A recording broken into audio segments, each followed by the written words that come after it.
काव्या ने ये देखा और अर्जुन से कहा कि वो जाकर रिया को समझाए, लेकिन अर्जुन को पूरा यकीन था कि ये बस रिया की छोटी सी चाल है उसका ध्यान खींचने के लिए। अगले दिन रिया ने अपना सामान पैक किया और अर्जुन का घर छोड़ने ही वाली थी, तभी डिलीवरी मैन ने उसे खराब हुआ शादी का जोड़ा लौटा दिया। रिया ने उस जोड़े को देखा और दिल टूट गया। उसने अर्जुन को मैसेज करके कपड़े के सारे बिल भेजे और कहा कि वो उसे $3 लाख की भरपाई करे। अर्जुन ने ये देखते ही रिया को कॉल किया और बोला कि ये तो बस एक जोड़ा है, इतना महंगा कैसे हो सकता है। रिया ने कहा कि उसने इसमें सिर्फ बेहतरीन चीजें इस्तेमाल की थी, एक बार जब अर्जुन पैसे ट्रांसफर कर देगा तब उनके बीच कोई रिश्ता नहीं बचेगा। ये कहकर रिया ने फोन काट दिया और उसके बाद वो एक कैफे चली गई। जैसे ही वो ऑर्डर देने वाली थी, अर्जुन के दोस्त जिन्हें ब्रेकअप के बारे में पता चल चुका था उसे तंग करने आ गए। उसी समय अर्जुन भी वहाँ आ गया। उसके दोस्त तुरंत डरकर उससे रहम की भीख मांगने लगे। अर्जुन ने कहा कि अब रिया का उससे कोई लेना देना नहीं है। ये कहकर उसने रिया को नजरअंदाज किया और वहाँ से चला गया। ये देखकर उसके दोस्त और भी बदतमीज हो गए और रिया को पकड़कर जाने नहीं दिया। जैसे ही रिया बिल्कुल असहाय हो गई थी, कबीर समय पर वहाँ आ गया और उनकी हरकत रोक दी। उसने सबके सामने कहा कि रिया उसकी मंगेतर है। कबीर की ताकत से डरकर उन्होंने तुरंत माफी मांगी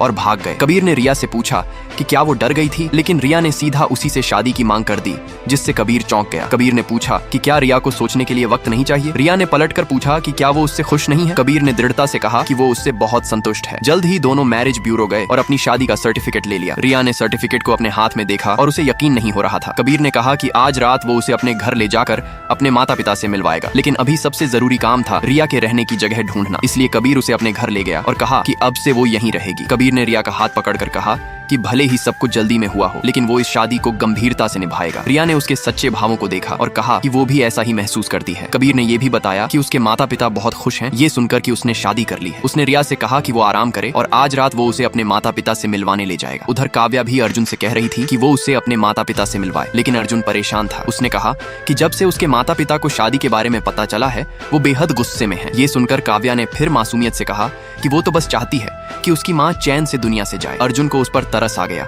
और उसने जल्दी से हामी भर दी कि वो आज रात ही काव्या को अपने घर लेकर जाएगा। उसी शाम जब कबीर के माता पिता ने रिया को देखा तो उन्होंने कबीर को डांटा कि उसने अब जाकर उसे घर क्यों लाया। कबीर ने झेंपते हुए कहा कि वो अभी अभी रिया को घर लाया है। तभी अर्जुन भी काव्या के साथ अंदर आया। उसने रिया को देखा और तुरंत पूछ बैठा कि वो यहाँ क्यों है। अर्जुन ने सोचा कि रिया उसके माता पिता से शिकायत करने आई है, तो वो गुस्से में उस पर चिल्ला पड़ा। कबीर अब और बर्दाश्त नहीं कर पाया। वो खड़ा हुआ और बोला कि रिया को वो खुद यहाँ लाया है। अर्जुन उलझन में पड़ गया, जब तक कि उसके माता पिता ने उसे नहीं बताया कि रिया ने पहले ही कबीर से शादी कर ली है। तभी जाकर अर्जुन को एहसास हुआ कि रिया असल में उसकी चाची बन चुकी है। रिया ने अर्जुन को छोड़कर कबीर से शादी कर ली, लेकिन क्या ये रिश्ता उसे सच्ची खुशियां देगा या आगे आने वाला समय फिर एक नया तूफान लेकर आएगा। जानने के लिए चैनल को अभी सब्सक्राइब करें और कमेंट में लिखें चौंकाने वाला मोड़।